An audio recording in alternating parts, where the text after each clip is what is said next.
Hi, hello, and welcome to the Consularship brought to you by Vertex of Abundance. My name is Priestess Abossi. I'll be your oracle today. I was sent to deliberate the findings for a channel reading. If you're new here, welcome. If you are returning, welcome back. Go ahead and smash that like button. Thank you for your continued support. It's an honor and a delight and a privilege to serve you. Thank you for allowing me the pleasure to do so.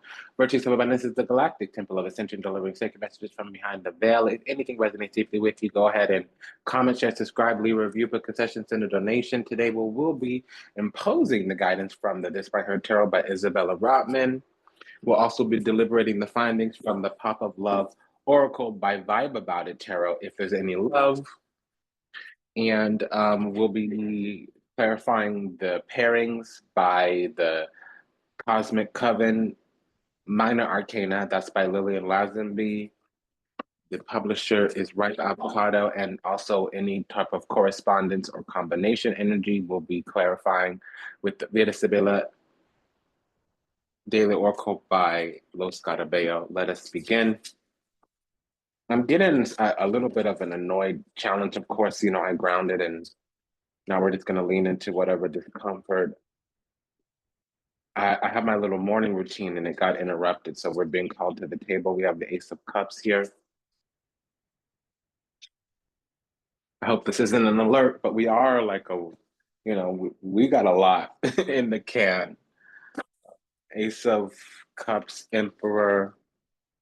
Oh, okay. Ten of Wands, Seven of Cups.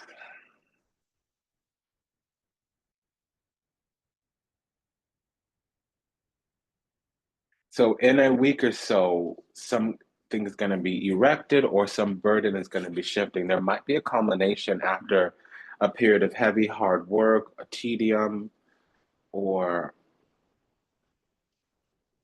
burden. It might also be that we're carrying a flame of wands. Ace of Cups can be carrying a flame. That some kind of energy that's been carrying needed to be whittled through with the Seven of Cups. We could have to go through multiple experiences, multiple feelings, multiple options. There could have been also a little bit of like unhealed, unawakened, not so much with the Ace of Cups. The Seven of Cups is kind of like the living in sin card. It's better than the Seven of Swords, trespass. It's mighty hot, but it's super cold outside. I'm not sure what's going on. Oh, I'm drinking turmeric ginger tea. Duh. Okay. Yeah, there's a little bit of unhealed, unawakened, and you know, I'm hearing wanton, lewd, lascivious. Okay, let's just get the more energy out because this could go multiple ways, and I don't want to go the wrong way. Um, Justice card, the moon.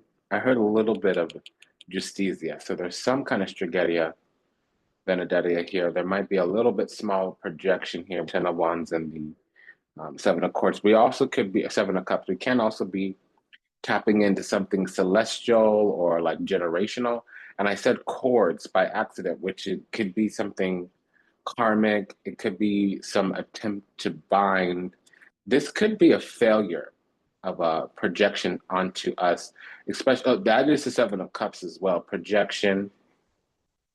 It's illusionary. It's fictitious. It's some kind of mirage or facade. With the Two of Swords, something's not working, or we're of an opposing mind, or we might be non-cooperative, or there needs to be some kind of discernment, especially with the Justice card here. There could be some kind of Libra moon energy going on. We have the Justice and the Moon card, so I'm already suspect of a few things. Frankly, Emperor and the Moon card could be ruling at night, a hidden leader, a hidden boss, undercover boss kind of deal. With the Justice card and the Moon card, that's a psychic investigator needing to get to the bottom of things, especially with the Hermit, needing to make some kind of discovery. Five of Cups here. Ace of Wands. Nine of Pentacles. Mato, I heard. So that's the Fool. Okay, so it's changing to Strigetia Benedettia. There's some Etruscan here. So I'm detecting something of a abracadabra, hocus pocus, rukukurakaka, abracadabra. Wheel of Fortune, that's ruota, la fortuna. Regina de Bast. No, it's the see. It's coming off as a wand, so that's witchcraft, Strigaria, but it's sword here, and then we have it. So it's Queen of Swords, and I just heard Ace of Pentacles, which is not. It does rule the Pentacles and the Tens, govern the Tens, rule the Pentacles. So, excuse me, govern the Pentacles, govern the Aces, rule the Tens. Excuse me. See, I'm switching my words here, code switching. Wheel of Fortune, Queen of Swords, Death card, Knight of Cups. So that could be a Scorpio rising. That could be Mars and Scorpio. With the Five of Cups, it's almost confirmed here.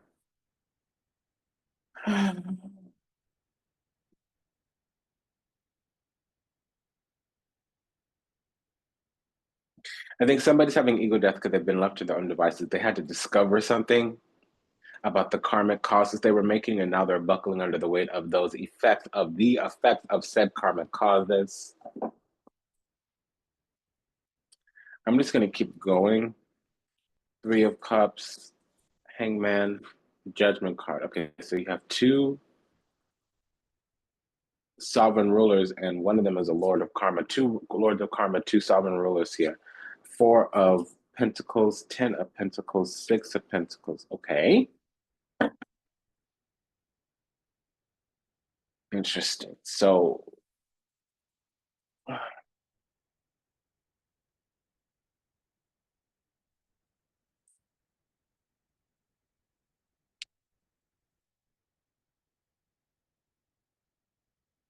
okay, well, ultimately, this is about equally beneficial nourishing needs exchange or fairness. We might need to petition spirit to receive, and there's securing a position here. It might be that there was an intention. I don't think it worked, but it might be that there was an intention to kind of suppress, repress, oppress, depress, secure, or hold in place something. I feel like this Four of Pentacles, if there is some kind of abracadabra hocus pocus, that would be mirror magic. Now, if we don't respond culturally to the word magic or within something that's in alignment with our beliefs, magic is an intention to manifest. And yeah, the magic is the operation and the tactic and the tool and the technology of manifesting an intention, turning an intention into reality, according to means, mechanisms, methodologies. And now, if we're using the word witch, if we're outside of that cultural norm of the word witch, is a woman in total control of herself. It's a woman of wise wisdom. Now, woman means creative, nurturing energy, whether or not they are feminine identified or assigned. Okay. So, there's mirror magic here, which is basically using one energy or using another energy, tapping into a third party source, kind of like cable splicing or hacking, or spoofing, tapping into one source to manifest, externally. Basically, something or someone might be attempting to use our energy to manifest on their own or as themselves, or it's securing in place something, a little bit of repression. It didn't work. Now, I don't also feel that somebody can be rigid, miserly, bitter with the Five of Cups. We use the word miserly and bitter for a lesser form of evil.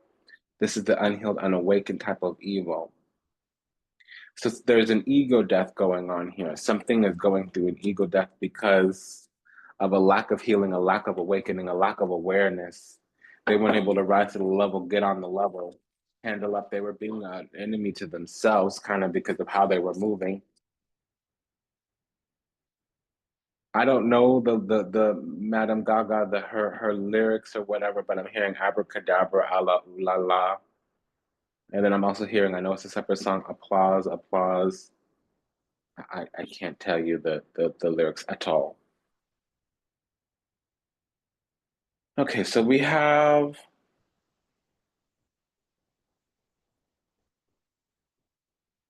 a pair of aces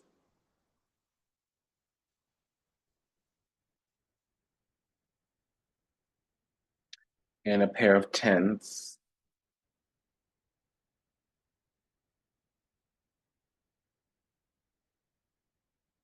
Okay, all right.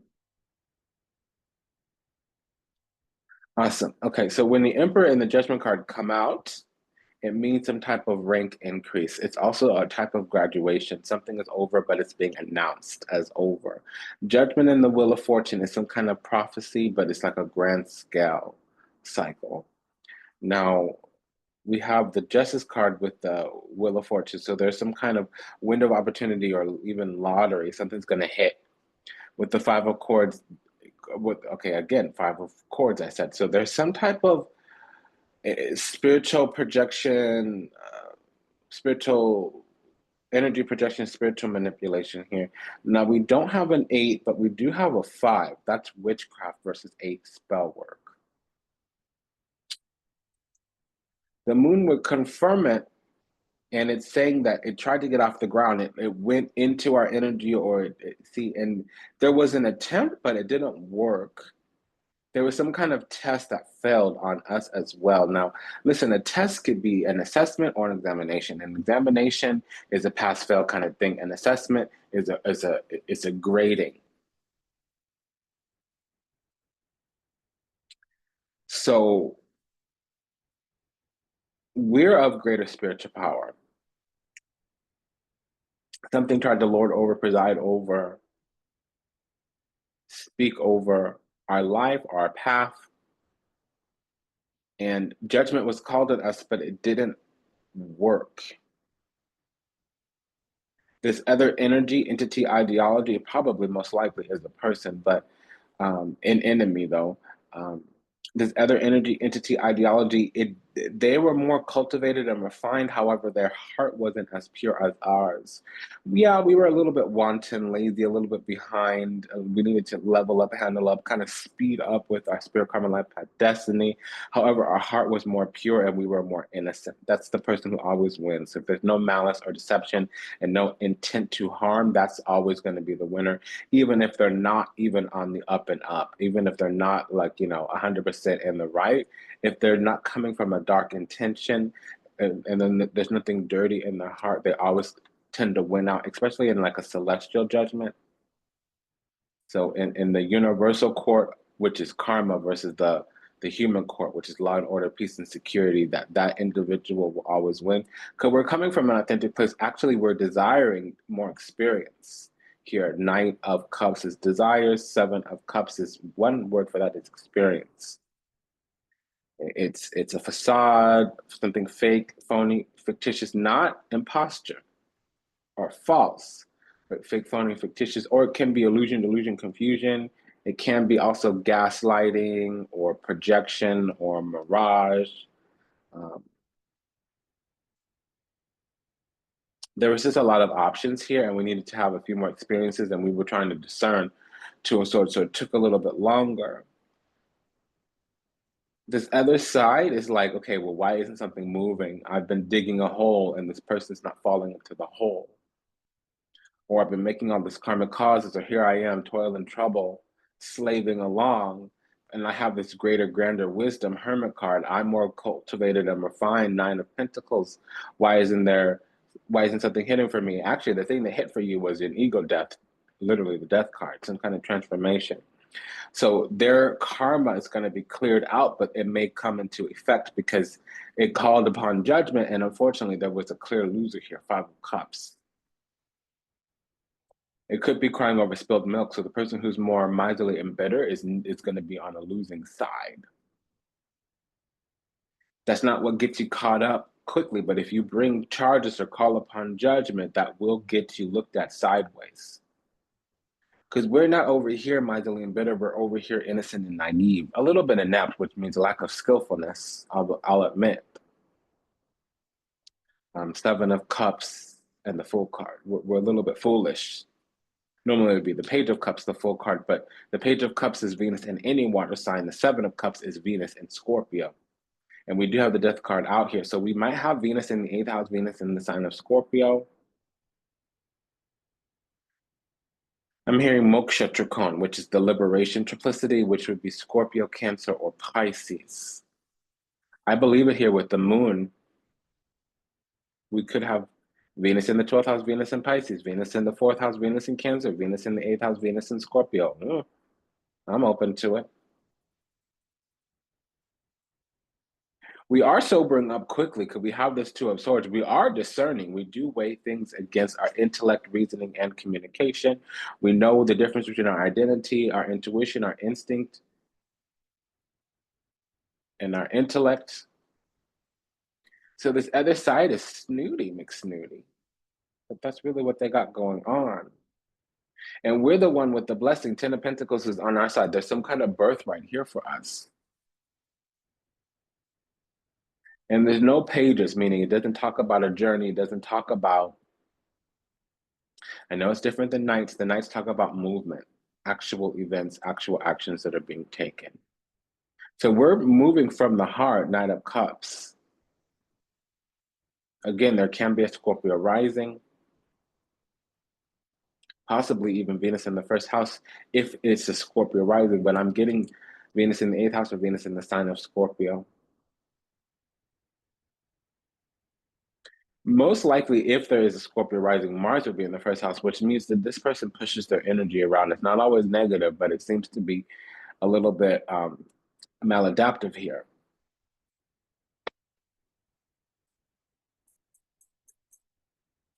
So what is this Mars and Scorpio, Mars in the first house energy that we're getting?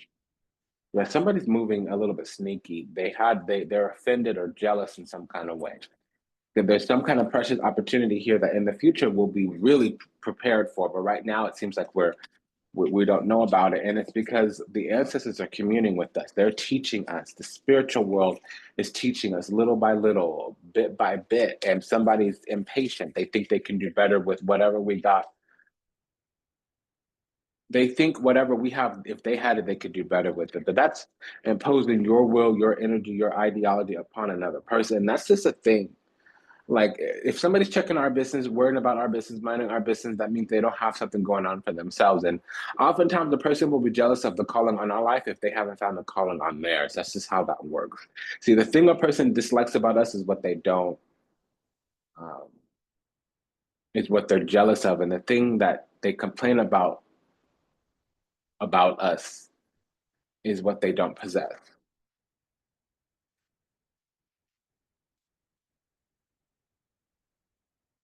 Yeah, see, we have access to some kind of medicine or power, and this other energy wants to get in there and take care of it for us. They want to be yoked to us, is what they should be saying, but that's not what they're doing.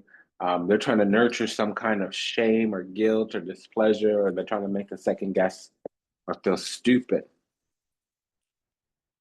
That's this projection, it's gaslighting.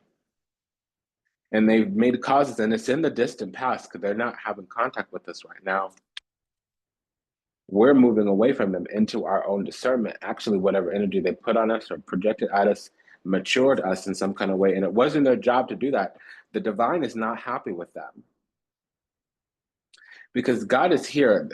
Both the wrath of God and the love of God. Hangman is the love of God. The wrath of God is the judgment. And the thing about it is that God is saying, like, you were never made to be in this Queen of Swords energy, even if you have a moon in an air sign. So if your moon is in, this is what the Lord is saying, regardless if it's applies to us or not. The Lord is saying, even if your moon is in the 3rd, 7th, or 11th house, or in the sign of Gemini, Libra, or Aquarius, you were never supposed to be anything but joyful and bountiful. Why is it you've been made to almost cry or actually cry? That's what the Lord is saying, the divine, God, source, creator. Okay, that's what's being said here. And so there's a little bit of agitation, and it's the doing of somebody else. Some seeds were planted, or the workings of another being, not us. That they thought, "Ooh, I'm gonna play with your gifts. Um,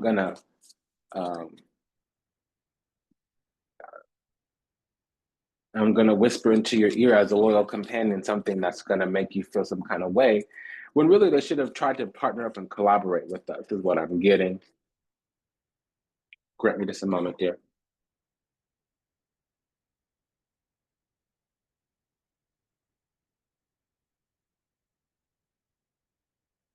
So we have this Mercury in Virgo or in the 6th house, or it could just mean that we need to get more organized and discerning, a little bit more strategic, and think a little bit more deeply.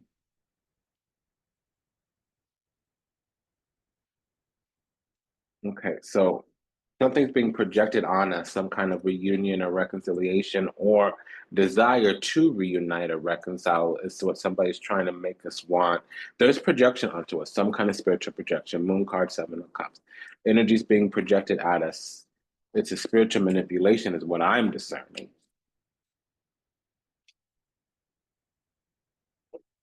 Because what they're trying to do is make us want to reunite, and it's Niguan Hapa, Niguan work.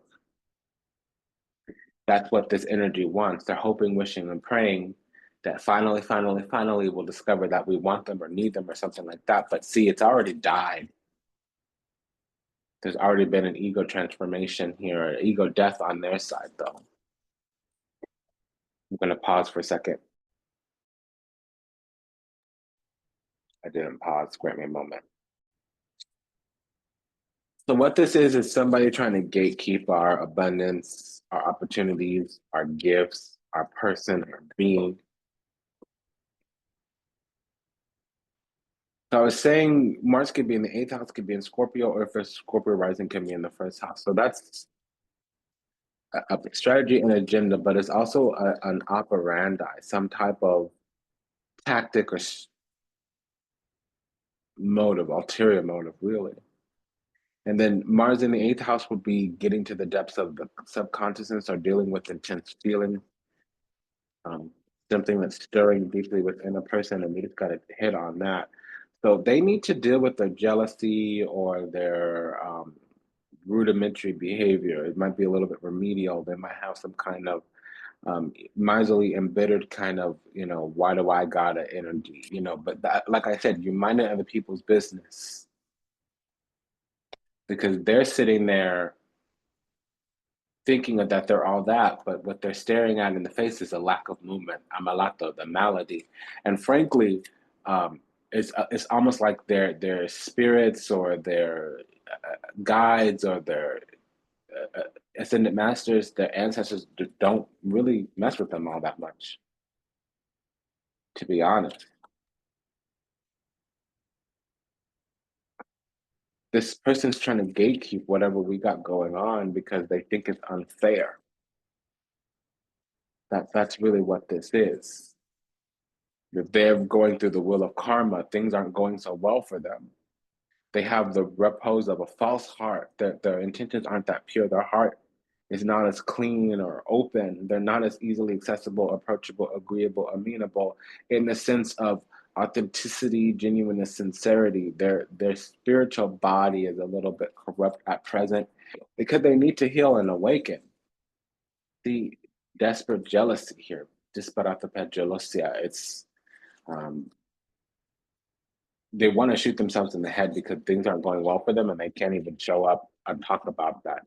La casa, they can't talk openly about how they feel authentically. That's why this Queen of Swords is here. They've been made to cry.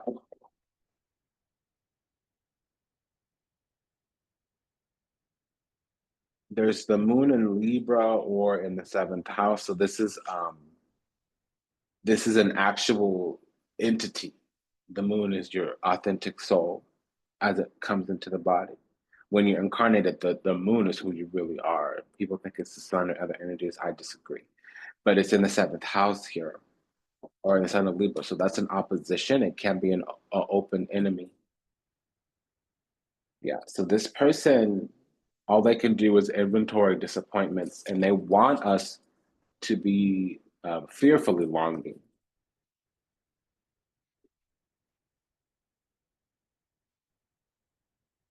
The Wheel of Fortune and the Ten of Wands, what is this going to do? Okay, so first of all, burial and obsequies here, they need to put this to bed because what's on their side is that they want to come back in as some source of help. That's what they're trying to get us to come back is it's really what they want. But in reality, they can't do this themselves and they need to get something going on through us. They need us they need to access or access something through us. What they want is the favor and the blessings that we have. And we're friendly, loving, caring, kind. We would share with them, but they didn't step to us the right way. They mislabeled, misjudged, misperceived, misused, mistreated, mistook us in some kind of way, shape, form, or another. What is this Scorpio rising that I'm getting? They so they've projected onto us with some kind of fake. It's not false. It's just not authentic. It's not genuine. Um, it's contrived. It is the word.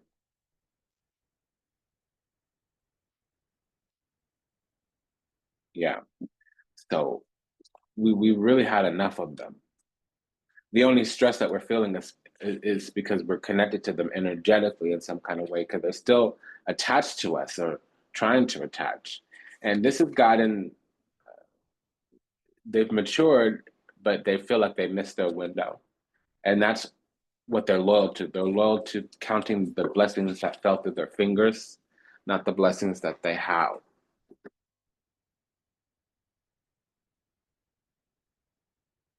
So they want to count all the things that fell through their hand. I know the screen went dark for a moment. That was intentional. I was checking the time. They want to count the blessings that fell through their hands or slipped through their fingers. Okay, so I think we have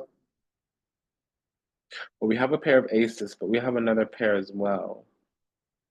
A pair of tens.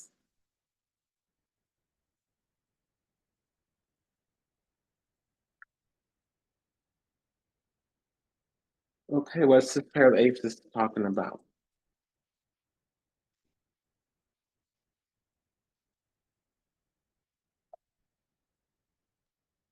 So there's some kind of union.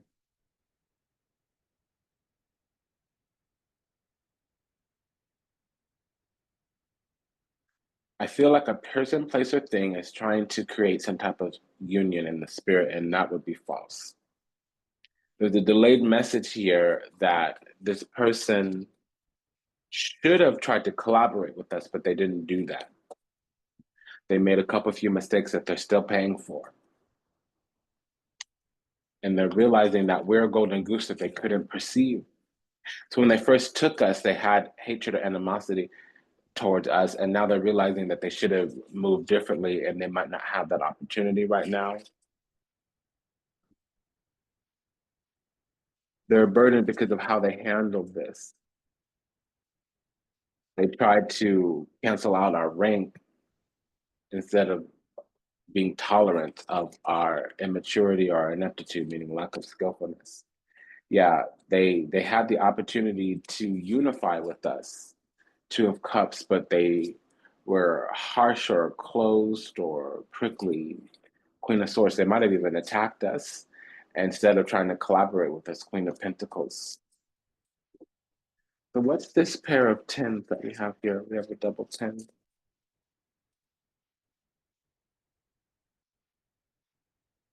On their side, we have an express message here. See, we're favored and elevated. We've made it, and now they're going through some kind of karmic, they're marked karmically. Now they're feeling combative or they're feeling conflicted. They're feeling repelled as well, not repulsed. They're feeling like their energy can't connect with us anymore because, you know, how they say opposites attract, but similar energy starts to repel. So, you know, they missed their window is really what it is because now we've closed up. Now we've secured ourselves and we're not open to them anymore. Four of Pentacles, we won't open up as far as they're concerned. We're not going to share now. When they had the access to us, when we were open to share, they didn't treat us correctly or didn't handle things correctly. And I'm looking at it just energetically. And they are trying to return. Knight of Wands, it's hard to see this card because it's darker, but Knight of Wands, they're trying to return. They're doing everything in the spirit that they can, and it's not going to work. It's Niguan Hapan. Oh, this was the message. Oh, okay, so we need to keep going because the message won't pop. It didn't hit the way I needed it to. So we're still looking for this. Okay, and there's still another message from them. Now they want to come authentic. Now they want to be genuine and sincere. But here's the deal. They were moving sideways, and it might, Seven of Swords, and it might not be authentic. It might be false. It's the false repose of an open heart. They're actually looking to see what they can exploit or seize. They're still looking at us opportunistically. They're not looking at us genuinely. Ace of Swords and Ace of Wands with the Knight of Swords. They're of an opposing mind, Two of Swords. They're not coming at us from a good place. This has been a reading about us stepping into our birthright, aligning to our own energy, being trained by the divine, while some other opposing energy, entity, ideology. And I know that it's opposing because we have the Queen of Swords with the Two of Swords. That means we needed to be discerning with another entity. They're of an opposing mind. They didn't handle themselves correctly. They mistook, mislabeled, misjudged, misperceived. We're gonna do an extra big whoop-de-whoop and pull from the Believe in Your Own Magic by Amanda Lovelace. I love this illustrator, Janina Medeiros. They didn't handle themselves correctly, and now they're kicking themselves because they no longer have access to us, not in the physical. We've closed ranks. We're not open to them anymore. We've closed up.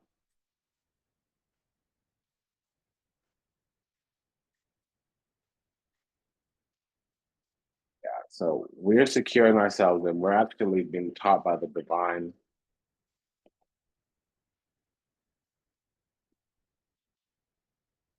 Yeah. So because of this, we had to weave together the crown that we deserve. And frankly, every hurricane does come to an end, but they kicked up a storm in our life because they wanted to protest the fact that we were in a castle or we had some kind of throne, and they maybe didn't or didn't feel that they did. And we made our own happily ever after. So they tried to kick over our sandcastle, but didn't matter. We unplugged from them. We withdrew our energy from them, and they felt some kind of way about that because they wanted us to need them or make us feel like question ourselves. So, now it's time to celebrate our own self and celebrate without them. And they need to make love, not war. They need to heal here with the castle. They need to heal. It says it's time for healing, not war, but they need to make love, not war. And that's not what they're doing. Something lovely will grow from this. So we took that poison and turned it into medicine. And really what they need to do is surround themselves with love. That's the power here in the situation, to think before they judge, that they misjudged us, mislabeled us, mistreated us, mistook us, misperceived us. And it cost them greatly. They don't know it yet, but it did cost them greatly. It's been an honor and a pleasure to serve. Thank you for allowing me the privilege to do so. Just a quick prayer for all those still lost out there, to illusion, delusion, confusion, trapped in the seas of time, lost them in the matrix, yet to heal, yet to awaken, yet to return to the twin, the grace of the divine unconditional love and universal oneness. Upon we love you. We're sorry. Please forgive us. Thank you. We pray that your steps are ordered, your path illuminated, and that you find salvation and redemption in this life. May you be well, may you be happy, may you be whole, may you be at peace, may you receive everything you ever wanted, starting with what you deserve. Until we meet again, until we read again. Namaste, Dhanava, and Ashe. Sayonara, that's what I name it, Avida Zayn. Remember to like, comment, share, subscribe, leave a review, book a session, send a donation. And again, I was Serene Priestess Abossi.